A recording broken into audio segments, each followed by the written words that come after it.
Alors qu'il piétinait à travers la jungle extraterrestre, l'humain grommelait pour lui-même. Son incapacité à endurer les éléments dans la brousse était évidente à chaque tournant. Alors que la chemise de Booth sèche sur son dos à cause de la transpiration, il s'enfonce dans la boue. Tout a commencé avec une malheureuse enquête et il ne comprenait pas comment cela avait pu dégénérer en cela. Des écosystèmes doux et une exploration à faible risque étaient promis dans la brochure de l'entreprise. Au lieu de cela, il voyait une friche verdoyante où chaque plante semblait déterminée à le piquer ou l'étouffer. Il parlait à peine. Super. Je suis la pièce maîtresse de cette première rencontre avec la vie fraîche. Un grognement étouffé lui répondit. Le choc le paralysa. Une femme ornée de vêtements bestiaux se tenait de l'autre côté de la clairière, sa silhouette obscurcie par un sous-bois dense qui brillait légèrement dans la faible lumière. Elle n'était pas un concept abstrait et nébuleux. Ses motifs bioluminescents faisaient onduler ses muscles puissants alors qu'elle se tenait là, ses yeux dorés fixés sur lui, comme s'il était une proie. Elle aurait tout aussi bien pu sortir d'un cauchemar si les cauchemars pouvaient être une séduction mortelle. Son mollet s'est pris. Elle fut piquée à la cuisse par une longue épine cristalline. Dans l'obscurité, la sève suintait, illuminant le sol. Alors qu'elle se battait, ses griffes s'enfonçaient dans la terre. Poumon sale, sa mâchoire tomba. « Bonjour !» Elle tressaillit. Continue juste à chercher et je saisirai l'occasion. Ses paumes commencèrent à gonfler. Les ignorant, contournant la zone, son regard trompé glissait de sa jambe retenue au reste de son corps. Son esprit ne cessait de lui rappeler des images d'un prédateur blessé et d'une femme extraterrestre dont les courbes sculptées évoquaient une combinaison de danger et de désir. Son grondement devint plus fort. Je suis toujours à la chasse. C'est quelque chose que j'essaie d'ignorer. Un couinement suivi d'un soupir involontaire de sa part. Au lieu d'un idiot bègue, il était censé être un voyageur spatial intrépide. Cependant, il était incapable de détourner son regard. Il avait cette peur innée qu'elle puisse l'attaquer s'il détournait son regard. Un autre aspect, poussé par une curiosité anxieuse et de la nervosité, enregistrait méticuleusement chacun de ses gestes, le mouvement de ses oreilles, le battement de sa queue et la netteté de ses dents lorsqu'elle parlait. « Tes yeux me défient », murmura-t-elle d'une voix brisée. « Tu penses être un prédateur ? Prouve-le. Enlève l'épine. » Il se retourna. « Juste un instant. Tu as besoin que ce soit fait rapidement. » Les griffes sortit. Elle grogna. Il a murmuré quelque chose entre ses dents avant que je ne perde mon sang-froid ou mon courage. Le pire appel médical que j'ai jamais reçu était celui-ci. Elle haussa un sourcil. Même maintenant, tu frissonnes. Est-ce la première étape du rituel de votre peuple? Rituel? Une combinaison de sourires narquois et de grognements se forma sur ses lèvres. Avec une démarche délibérée, une fixation et un tremblement. Les signes d'accouplement sont évidents pour moi. Ses joues ont rougi de colère. Pas besoin d'en dire plus. Non, ce n'est pas un acte de flirt. Écoute, il y a une pointe de la taille d'un poignard plantée dans ta jambe. Avant qu'il ne fer n'explose ou ne fasse ce que font les blessures extraterrestres, ici j'essaie juste de donner un coup de main.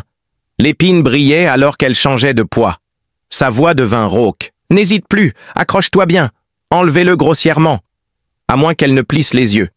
Tu aimes jouer au jeu des taquineries. Il sentait sa bouche sèche. Mec, tu rends les choses si difficiles. Je ne suis pas là pour simplifier les choses. Je suis venu ici pour essayer quelque chose de nouveau. Même si les vignes la retenaient, elle se rapprochait néanmoins. Et tu ne réussis pas en ce moment mortel. D'une manière ou d'une autre, il a réussi à éviter d'être mangé tout en prodiguant les premiers soins. Aussi, pour quelqu'un qui saigne de la sève, elle a une très bonne odeur. Au fil du temps, les grognements de sa poitrine provenaient d'ailleurs que de la douleur. Avec des accroupissements prudents, ses bottes s'enfonçaient dans la boue. Il gardait maladroitement ses mains au-dessus de l'épine. Bien sûr, je vais juste le prendre. Juste votre avarice habituelle, rien d'extraordinaire. Sa queue fouettait tandis que Thorn s'accrochait à elle, son hésitation évidente. Toute proie tremble juste avant qu'un prédateur ne bondisse. Je ne suis pas une cible. Il a perdu son sang-froid, puis s'est souvenu qu'il ne devait pas provoquer le prédateur. Je veux dire, allez, je n'ai jamais extrait une lance lumineuse de la cuisse d'un extraterrestre. Si je suis complètement inexpérimenté, veuillez m'excuser. Elle pencha la tête, ses oreilles battant comme si elle était contente, révélant sa fragilité. Audacieux incertain. Son dernier recours est l'audace, murmura-t-il. L'épine fut enfin touchée par ses mains. La sève recouvrait ses doigts, les rendant chauds et glissants. L'épine émit une petite pulsation vivante. Alors qu'il serrait le poing, elle laissa échapper un gaz. L'écorce a été griffée par ses griffes. Moins dur. Un rapide « désolé » suivit alors qu'il retirait ses mains. Son rire était à la fois séduisant et terrifiant, et il faisait se soulever sa poitrine. Les gens reculent-ils habituellement après le premier contact? Ce n'est que lorsqu'ils se mettent en colère qu'ils reviennent à la charge. Sa voix tremblait de nervosité, de timidité, de prudence. Ses yeux brillaient, la même chose.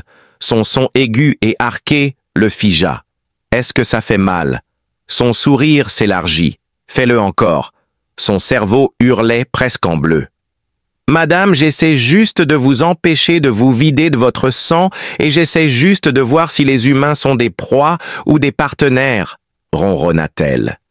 Il gémit et essaya à nouveau cette fois plus fermement. Cette fois, il enroula ses doigts autour de la base de l'épine et tira doucement. À ce stade, tu es divertissant. Tes yeux faibles, tes mains anxieuses et tes jambes tremblantes ne t'empêchent pas de toucher. Il grogna. Je suis trop têtu pour fuir. Et il tira plus fort. L'épine resta en place et elle haleta sa queue battant en réponse. Sa persistance était intrigante. Il soupira. Sa respiration devint plus profonde, ses muscles se tendirent sous son toucher et ses yeux dorés le regardaient sans cligner. « Continue à me regarder comme ça », murmura-t-elle, savourant le mot « drôle ». Donc les humains font des blagues en soignant des blessures. C'est un nouveau rituel. Non, c'est juste du sarcasme. Elle plissa les yeux. Avec un cœur battant à tout rompre, il menaça Thorn, et je bondirai. Thorn se figea à moitié sorti. Elle serait blessée s'il tirait trop fort. Elle pourrait décider de voir s'il était vraiment une proie s'il tirait trop lentement. Ignorant le fait qu'elle était à quelques centimètres de lui, sa voix résonna comme le tonnerre, et il était complètement terrifié, non pas parce qu'il allait être consommé, mais parce qu'il ne pouvait pas prédire ce qui allait suivre. Alors qu'il serrait la mâchoire et ses doigts autour de l'épine, il enfonça ses bottes dans la boue. Comme pour le narguer, l'objet ignoble semblait être coincé dans l'os plutôt que dans la chair et brillait légèrement. Les oreilles tirées en arrière et les griffes enfoncées dans le sol, elle contracta ses muscles au-dessus de lui. Son expression était un mélange de prédateur et d'autre chose alors qu'elle le fixait avec une intensité ardente. « Tire plus fort », dit-elle d'un ton menaçant.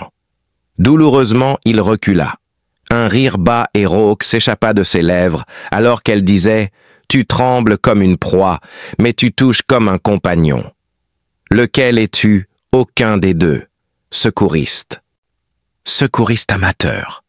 Marmonna-t-il entre ses dents en tirant à nouveau, et elle sursauta d'émotion, un son s'échappant de sa gorge, qui n'était clairement pas de la douleur. Ses oreilles brûlaient. Il tira à nouveau cette fois avec de la sève recouvrant ses doigts. L'épine résistait obstinément, et il dit à voix basse « Cette chose est plus tenace que mon dernier contrat de travail. » Elle répondit « Tu penses trop petit. Je t'ai supplié de me sauver, mais je n'ai pas précisé comment. » Sa queue tressaillit et il cligna des yeux confus. « Quoi tordre ?» dit-elle à nouveau, son regard se rétrécissant, tandis que sa voix se baissait en un ordre qui résonnait dans sa poitrine. « Pas droit. Tourne-le. Tu sentiras le verrou se débloquer. » Parlait-elle de l'épine? Un éclair de dents. Que pouvait-elle bien vouloir dire d'autre? Il gémit et se tordit avec prudence. Alors que l'épine bougeait, elle laissa échapper un halètement et arque son dos en réaction. Il resta là immobile, se demandant si c'était trop. Elle dit Pas assez. Son sourire devint dangereusement large. Ce n'est pas ainsi que fonctionnent les premiers secours, murmura-t-il se tordant à nouveau. L'épine pulsait sous sa prise, émettant des jets de sève lumineuse à chaque mouvement vivante avec une bioluminescence extraterrestre. « Persévérance !» haleta-t-elle. « Les humains sont effrontés. » Chaque traction la fait trembler et son cœur s'emballe alors que sa queue fouette plus vite et que ses griffes s'enfoncent plus profondément dans le sol. « Demande à n'importe qui est sorti avec moi, » murmura-t-il en se tordant et en tirant à nouveau. « Je suis juste têtu. » Elle inclina la tête, son rire résonnant à travers la jungle et effrayant les créatures à proximité. « Tant ont survécu à toi. Défini survivre. » Ses crocs se découvrirent de plaisir. Il serra les dents et repositionna sa prise, jurant à voix basse. Essayez d'ouvrir un pot de confiture au milieu d'un tremblement de terre. Elle répéta, « Un pot de confiture. » Il se tendit et grogna de nouveau cette fois, en tirant avec plus de force. L'épine repoussa, puis se déplaça, la faisant se cambrer à nouveau cette fois, en gémissant assez fort pour le faire rougir. L'épine se libéra avec un claquement humide, projetant de la sève lumineuse sur eux deux. Il trébucha en arrière, manquant de tomber avec l'épine toujours serrée dans sa main. « Tu apprécies ça beaucoup trop, » dit-il entre les dents serrées. « Tu aimes ça aussi, » rétorqua-t-elle. « Je ne le suis pas, » commença-t-il, puis se tut parce que protester lui semblait être un aveu. Ses épaules s'affaissèrent et ses yeux s'écarquillèrent comme si elle venait de gagner une longue bataille. « Tu as fini, » murmura-t-elle. Il tenait l'épine en l'air couverte de sève et marmonnait quelque chose à propos de s'être couvert de slim extraterrestre. Son sourire s'élargit en triomphe. « Ça te va bien ?» Il fixa la sève qui coulait sur ses bras. Elle leva la tête et passa doucement ses yeux sur lui en disant « Ça te va bien, proie brillante. » J'avais l'air d'un bâton lumineux qui avait explosé sur moi. Il frottait ses mains inefficacement sur son pantalon, essayant d'enlever la sève collante qui lui collait à la peau. Si ce truc ne part pas au lavage, je vais ressembler à une décoration de boîte de nuit bon marché pour le reste de ma vie, dit-il les oreilles qui frétillaient d'amusement. Les chasseurs sont attirés par la lumière. Tu ne seras jamais seul. Tu as prouvé quelque chose humain. Tu m'as touché. Tu as tiré avec force. Tu n'as pas fui. Cela fait de toi plus qu'une proie. Elle se pencha en avant, sa voix baissant. C'est censé me faire me sentir mieux. Il recula instinctivement. Cela dépend du chasseur. Elle se déplaçait facilement malgré la blessure. Ses yeux dorés étaient fixés sur lui. Après avoir dégluti, il demanda « Alors, qu'est-ce que ça fait de moi ?» Son expression changea en une pure férocité, alors qu'elle le contournait lentement, sa queue effleurant l'air comme si elle était un prédateur évaluant sa proie. Pour moi, il cligna des yeux, essayant de comprendre. « Oui, tu veux dire, » répondit-elle en ronronnant. Le premier essai fut un succès. Thorn fut éliminé et l'étape suivante était la réclamation. Il leva les deux mains, sa sève dégoulinant le long de ses bras comme de la peinture néon, et il continua à lever essai réclamation. Tu as regardé, tu as touché, tu as tremblé, tu as tiré et tu as terminé. C'est plus de cérémonie que la plupart n'en réalisent jamais, soupira-t-il. Ce n'est pas juste. Je pensais que nous nous occupions simplement de tes blessures, pas de n'importe quel rituel d'accouplement auquel tu crois que je me suis inscrit. Ses dents nues souriaient, comme si le danger était en approche. Selon cette logique, j'aurais pu caresser tes cheveux et tu l'aurais interprété comme une proposition. Un brossage de cheveux. Elle semblait vraiment intéressée. Un autre rituel. Montre-moi. Il murmura entre ses dents en essuyant la sève de son cou. Elle se rapprocha, l'attirant si près qu'il pouvait sentir sa chaleur et entendre le grondement grave de sa poitrine. Tu as déjà prouvé ta valeur une fois. C'est le moment de ne pas hésiter. Excusez-moi, madame, je viens de retirer un bâton de votre jambe, dit-il en riant maladroitement. Son expression devint sérieuse alors qu'elle continuait. Cela ne fait pas de moi une épouse potentielle. Il cligna des yeux et dit « Tu plaisantes ». Elle enroula sa queue dangereusement près de sa botte. « Est-ce que j'ai l'air de plaisanter ?» demanda-t-elle et il recula en réponse à son regard. Elle se rapprocha, ses lèvres touchant presque son oreille. « Je ne gaspille pas. » Il recula, glissant légèrement dans la boue car il détestait à quel point son corps le trahissait. « D'accord, peut-être pas. Mais d'où je viens enlever des épines n'est pas romantique. C'est de la premier secours. » Il murmura entre ses dents « Je ne l'ai pas fait. Ce n'est pas. » Elle rit à nouveau bas et satisfaite, et la deuxième épreuve commença. « Je veux simplement survivre sur cette planète, d'accord ?» dit-elle, son sourire devenant plus acéré et plus perspicace à chaque mot. « Tu admets que je suis attirante. » Il se maudit silencieusement. Elle balança ses griffes vers son bras au lieu de sa gorge, le saisissant avec une douceur surprenante, malgré son manque de patience. Maintenant, tu vas tester son endurance, son cœur battant à toute vitesse. Endurance. Dans quel contexte? Elle inclina la tête, sa voix s'élevant. Survie, gémit-il à voix haute. Pourquoi ce mot semble-t-il si différent dans ta langue? Il recula aussi loin que les vignes le lui permettaient, tenant toujours l'épine comme un trophée inutile. D'accord, écoute. Elle s'avança et l'interrompit, disant « Attends, ne teste pas, ne te bats pas, ne revendique pas. » Il leva l'épine entre eux comme une croix repoussant un vampire, et elle avertit qu'il ne devait pas confondre l'aide médicale d'urgence avec une cour amoureuse. Je ne sais pas quelles épreuves votre peuple traverse, mais les humains ne le font pas. Elle semblait clairement peu convaincue, alors que ses yeux dorés se rétrécissaient. Tu restais immobile, tremblant. Tu as touché, mais tu n'as pas fui. Tu as tiré, et tu as fini. C'est plus de dévouement que la plupart des guerriers que j'ai connus. Sauf que ce n'était pas de la dévotion. C'était moi qui essayais de contenir mon choc en te regardant saigner comme un cochon qu'on égorge. Ses oreilles se dressèrent confuses. Une femelle rivale de ton espèce. Il se pinça le nez. Non, c'est Sug. Ignore-le. Elle commença à le tourner autour, ses mouvements calculés, sa queue frétillant comme un indicateur de menace. Tes mots sont inhabituels, mais tes actions parlent plus fort. Vous hésitez, puis vous vous engagez, puis vous vous mettez en position et enfin vous passez à l'action. C'est comme un chasseur qui teste sa proie, a-t-il argumenté. Je ne chasse personne. Son sourire était pointu et féroce. Alors tu admets que c'est un rituel? Il l'affirma fermement, bien que sa voix se brisât vers la fin. Elle gloussa son rire résonnant dans toute la clairière. Les gens dissimulent leur peur à travers le son, ce qui est une tactique inhabituelle mais attachante. Eh bien, ça s'appelle du sarcasme. Vous pourriez peut-être connaître. Il soupira et expliqua que c'est quand on dit intentionnellement quelque chose de contraire à ce que l'on pense pour faire valoir un point. Elle inclina la tête dans une posture défensive, l'appelant un mensonge armé. Il regretta alors d'avoir essayé d'expliquer l'humour à quelqu'un dont l'idée de flirter était de le harceler.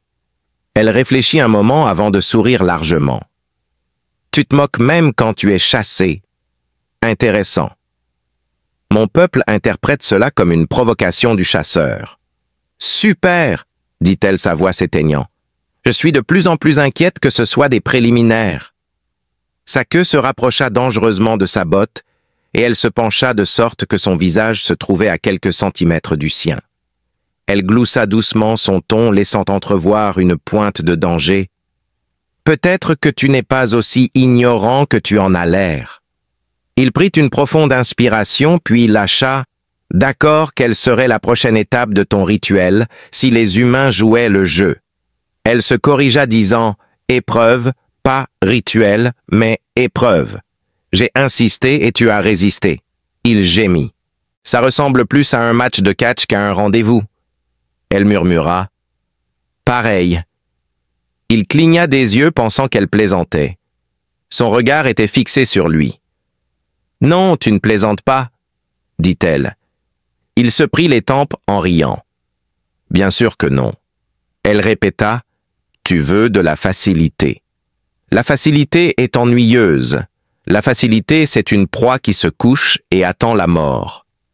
Il murmura quelque chose à propos d'être reconnaissant qu'elle ne l'ait pas tué, mais elle continua à faire les 100 pas autour de lui, ses épaules roulant et chaque muscle montrant sa force.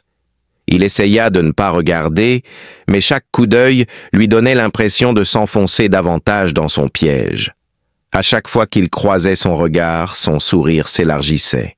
« Tu continues à regarder, » murmura-t-elle. « Peut-être que tu veux que je te saute dessus ?» dit-il en réprimant un rire. « Ou peut-être que j'essaie de garder les yeux sur l'alien qui pourrait me tuer si je cligne des yeux. » Perspective. Elle se rapprocha. « Si tu avais seulement peur, tu aurais fui. Mais tu restes. Les humains sont étranges. Tu ressembles à une proie. Tu sens comme une proie, mais tu agis comme autre chose. » Il cria de peur.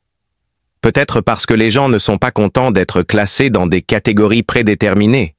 « Des cases, » dit-elle en inclinant de nouveau la tête. « Catégorie, étiquette. Tu me vois comme une proie, mais je ne le suis pas. Tu me vois comme une coquette, mais je ne le suis pas. Tu me vois comme faible, mais je ne le suis pas. Les gens ne rentrent pas dans vos petits essais bien rangés. » Ses oreilles se dressèrent et son expression devint plus sérieuse. « Des mots audacieux, des mots dangereux, » dit-elle, sa voix montant en volume. « Mais l'audace est une preuve. La preuve que tu n'es pas juste une proie. C'est exactement ce dont j'avais besoin, dit-il en saisissant l'opportunité. Peut-être devrions-nous cesser de nous traiter comme des collations et commencer à nous traiter comme des égaux. » Il y eut une longue pause. Ses yeux étaient intenses, calculés et dorés. Sa bouche se courba en un nouveau sourire moins prédateur et plus intrigué. « Égaux » répéta-t-elle lentement. C'était une première un humain osait parler à une chasseresse sur un pied d'égalité. Ses genoux tremblaient encore alors qu'il essayait de paraître confiant, mais elle recula, croisa les bras et balança ses queues paresseusement. « Peut-être que tu n'es pas une proie après tout. Peut-être que tu es un candidat. Voilà, ça recommence. » « Candidate à la revendication, » dit-elle simplement comme si cela expliquait tout. Il s'étrangla presque avec le mot. « Revendiquer » demanda-t-elle les oreilles dressées. « Tu ne traînes pas quelqu'un dans les buissons et tu dis que c'est bon » dit-elle en fronçant les sourcils. « Pourquoi pas » rétorqua-t-il. « Si la proie reste, c'est un compagnon. Si elle fuit, elle n'en valait pas la peine. » Il expliqua que les humains font les choses différemment, prenant leur temps pour sortir ensemble, manger, boire et parler pour apprendre à se connaître avant de passer à la phase de la conquête. Ses yeux se plissèrent de suspicion. Il soupira et dit « Non ». Elle dit « Eh bien, en quelque sorte, mais plus lentement et plus prudemment. » Il cligna des yeux et hocha la tête. « Étrange, mais pas impossible. »« Montre-moi, » dit-elle. « Te montrer quoi genre tout de suite. » Il regarda autour de lui la jungle qui était pleine d'insectes lumineux et de plantes carnivores, pas exactement un cadre de restaurant. Elle lui a dit d'improviser, et il a gémi. « Que dirais-tu d'un rendez-vous avec une chasseuse extraterrestre à moitié sauvage au milieu d'une jungle mortelle ?» Elle a ri et a dit « Bien sûr, pourquoi pas ?» Elle a ensuite ajouté que les humains se plaignent trop, mais que ce n'est qu'un rituel. « Encore un de vos rituels », continua-t-elle avec un grand sourire. Il murmura « Fais attention à ce que tu souhaites. » Sa queue frétilla à nouveau, s'enroula brièvement autour de sa cheville avant de retomber. Son rythme cardiaque s'accéléra au contact. Elle se redressa et son sourire se transforma en une expression de connivence. Votre réaction était bonne. Elle indique que vous êtes conscient. Être conscient maintient la proie en vie et fait aussi un meilleur partenaire. Dans la brousse étouffante, il s'étrangla. « Je ne sais toujours pas si tu me fais un compliment ou si tu me juges pour le dîner, » répondit-elle avec un air de sophistication. « Mais peut-être que le souper peut être reporté, » gémit-il. En la voyant recroqueviller les muscles tendus et la queue tremblant comme une mèche sur le point de s'allumer, il se prépara à dire « Pourquoi ai-je l'impression que c'est la phrase la plus effrayante que j'ai jamais entendue ?» Tous ses instincts naturels lui disaient de courir pour sauver sa vie. Cependant, si elle s'enfuyait, cela ne ferait que confirmer son point de vue. « Très bien », murmura-t-il doucement. Elle se jeta sur lui avec l'agression joyeuse d'un prédateur testant son jouet. Il se baissa à peine trébuchant sur le côté. Elle se retourna, souriant largement avec des yeux dorés. « Si c'est l'examen final, je vais réussir quoi qu'il arrive, peu importe ce que j'en pense. » Elle se jeta à nouveau sur lui, mais cette fois-ci, il tint bon et leva les mains pour dévier son poids. Étonnamment, elle ne l'écrasa pas, mais plutôt le pressa, le clouant juste assez pour qu'il sente sa force. « Endurance, murmura-t-elle, pour que tu me montres. Ce que tu fais ne bouge pas. » Il se redressa surpris. Ses oreilles tressaillirent. « Et pourtant, tu me tiens. » C'est une agression intéressante. Il se libéra juste assez pour se dégager. Elle recula en titubant, puis aboya brusquement de plaisir, alors qu'il serrait les dents, les muscles tendus et chaque nerf criant que ce n'était pas un entraînement de survie, mais quelque chose de bien plus intime. Oui, de la défiance. Batte-toi plus fort, me battre moi aussi. J'essaie d'éviter l'humiliation. Elle pencha la tête confuse. L'embarras. Est-ce un poison humain? C'est pire, dit-il en s'arrêtant pour reprendre son souffle. C'est le suicide social. Elle ne pouvait pas comprendre ces mots, mais elle pouvait lire sur son visage rouge et la façon dont il détournait son regard du sien. Un sourire subtil apparut sur ses lèvres. « Ah, tu as chaud » gémit-il. « Ce n'est pas cool. » Elle rétorqua. « Oui, j'ai chaud. » Elle avait chaud transpirant abondamment une fois de plus, et elle s'avança suggérant de manière taquine qu'elle devrait capturer un cochon pour le rafraîchir. Est-ce un rituel à part, cependant? Ignore le cochon. Fais attention pour que je ne me brise pas. Intimement proche, elle s'arrêta sa présence intimidante sans réellement frapper. Elle parla plutôt d'une voix basse et rauque. Si tu te brises, tu n'as aucune valeur. Tu es à moi si tu peux te tenir droit à nouveau. Tremblant, son cœur battait à tout rompre. Tu continues à mentionner le mien comme si c'était évident. Alors que son souffle réchauffait sa joue, elle se rapprocha.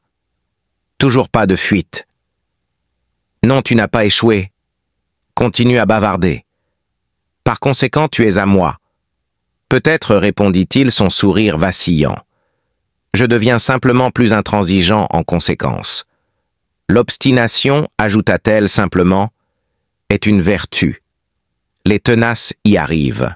Pendant un instant, la forêt fut silencieuse, la tension électrique entre eux, noyant tous les sons, y compris le bruissement des feuilles et des insectes.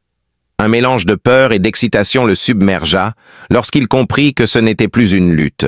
C'était une conversation. « Si je suis ton candidat, que se passe-t-il maintenant ?» demanda-t-il prudemment. « Non !» répondit-elle en ronronnant. Il resta complètement immobile quand elle dit « Nous le scellons ». Elle traça doucement la ligne de sa mâchoire avec une griffe acérée le coupant. Sale comme dans quel serment de sang, des marques de morsure veut. Parce que les humains ne le font généralement pas. Il rétorqua peut-être en réponse à ses menaces ou à son discours trop dramatique. « N'aie pas peur, ça ne fera pas très mal. » Son sourire s'élargit. Il ne put s'empêcher de rire de manière incontrôlable. « Si c'est ça les préliminaires, je ne suis pas sûr de survivre à la lune de miel. »« Alors, survie » lança-t-elle comme un défi. Soudain, une partie de lui qui hésitait remettait en question et résistait céda. Au lieu de reculer, il se précipita en avant, comblant l'étroit espace entre eux. Son sourire s'élargit en réponse à son audace, mais ses yeux s'écarquillèrent encore plus. « Tu choisis enfin » murmura-t-elle. « Je ne suis pas une proie » déclara-t-il avec conviction. « Si je reste, c'est parce que je le veux. » Compris. Son aura prédatrice s'adoucit pour la première fois et elle dit « Choix. Tu donnes le choix. » Cette fois, ce n'était pas parce que tu m'as revendiqué. Inhabituel, mais intrigant. Tout en continuant à tirer, il hocha la tête. Le consentement est très important pour les humains. Est-ce un accord? Sa voix s'est éteinte alors qu'elle savourait chaque mot. Aimerais-tu cela alors?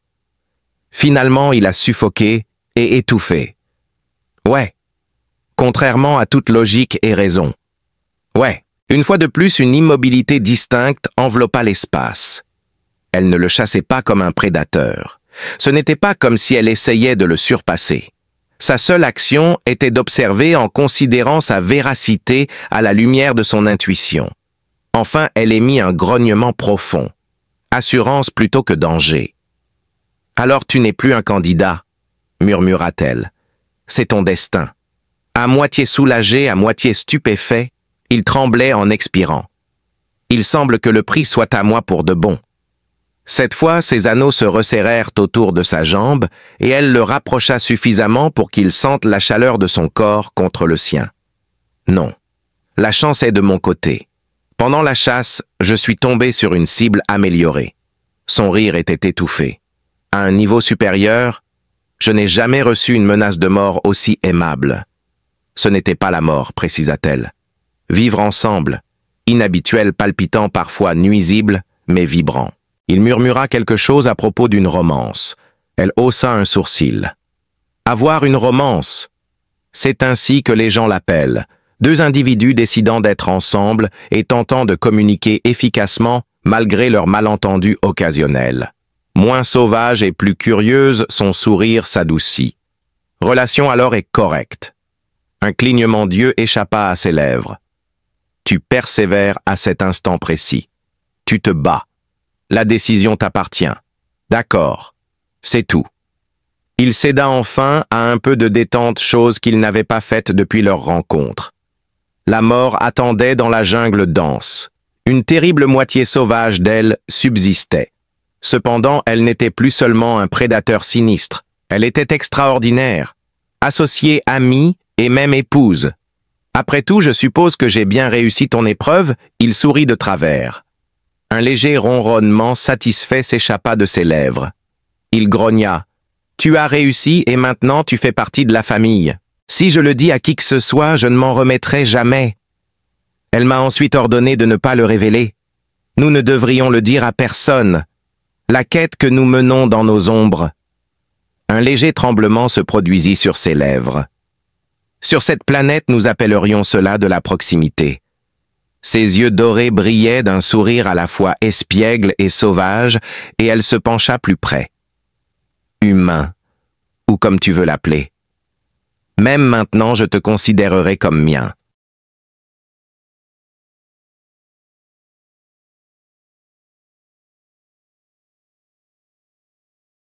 Alors qu'il piétinait à travers la jungle extraterrestre, l'humain grommelait pour lui-même.